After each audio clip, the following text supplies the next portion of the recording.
What's the good word, It's your boy DKB here. So we have some pre-game roster gymnastics that are going on. Robert Saleh mentioned during his last press conference that Greg Zuerlein, he ended up having a groin injury that crept up on him, I should say. And he was potentially looking at being replaced, right? We had some kicker workouts that were mentioned. Seems like we found our guy. We are promoting Austin Siebert, who's currently on the practice squad, or at least has been added to the practice squad.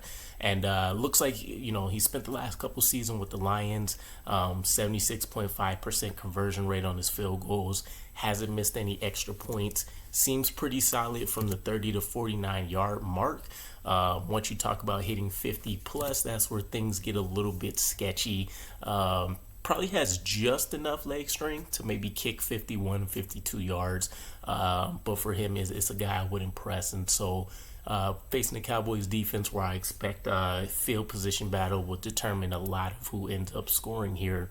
It is tough that we're not going to have the leg option to open things up from 50 to, let's say, 58 yards. We've seen them hit some 60 plus ones. So that'll limit some things. It'll be interesting to see how Robert Saleh works around having that advantage, right? We may look to try to punt and pin somebody within their 5-yard line, as opposed to having Greg the leg walk out there and hopefully drill some through. But nonetheless, you get what you get on the fly. We definitely could do a lot worse, right? If we run through the whole kicking carousel we've had prior to Greg coming on, it is a painful memory. It's definitely kickers obviously aren't in the same league as quarterbacks, but I mean, in my opinion, they're scoring a lot of points for the New York Jets because it's hard for us to come by touchdowns, and they have not been great for us. So nonetheless, there are some other interesting moves that came into play, and I'm really hoping that some of these aren't a long-term concern for us, right? One of the ones that hopefully turns into nothing is we signed Tim Boyle from the practice squad to the active roster officially. And in order to get that done, we ended up having to release wide receiver Irvin Charles, a.k.a. the Wolf of New York, a guy that Robert Saleh was extremely high on for special teams proficiency, and was a guy that was an underrated wide receiver.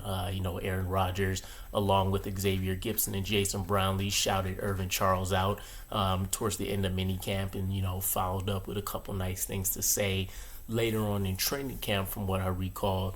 And he's already spent a year with us on the practice squad before. It seems like a guy that Robert Saleh and Zach Azani, our wide receiver coach, would definitely want to keep around, right? A bigger wide receiver, 6'4", 219. A lot of us tabbed him as the immediate replacement to a guy like Denzel Mims, if he performed better than a guy like Jason Brownlee did. And outside of Xavier Gipson's return ability, I'd argue he's still probably the best undrafted free agent from the last 2 years for us, at least in terms of potential. So we'll see if we bring him back, right? My confusion around this is that I never seen us officially replace or officially place Aaron Rodgers on the injured reserve list. And there may be a reason for that. I got to double check the rules, but I want to say if we place him on it now, maybe there's an 8-week timetable. I'm not sure if it's a season-ending IR designation, but we heard the Aaron Rodgers tempting news that maybe he can make a return to the playoffs, right? So maybe they're keeping things there just in case there is any legit chance that if we make the playoffs, Aaron Rodgers can return for us.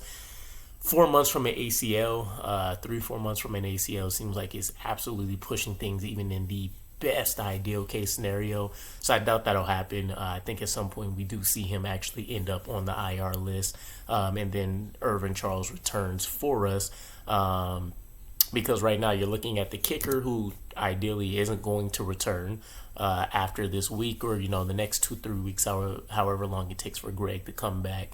And then Tim Boyle officially being up there, you're talking about 2 practice squad positions being opened up. So we'll see what ultimately happens. I know we also promoted Sammy Waive again to come in help out with some of the special team reps. He got 17 snaps last week, and he's been a guy that's been clutch as far as special teams play over the course of his career anyways. So another solid move for the Jets. But let me know what your guys' thoughts are. Have we officially lost a guy like Irvin Charles by exposing him to getting signed elsewhere? And other than that, I don't think any of these other moves are really surprising given the nature of kind of what's happened this week. But let me know what you guys' thoughts are, and I'll catch you again. Peace.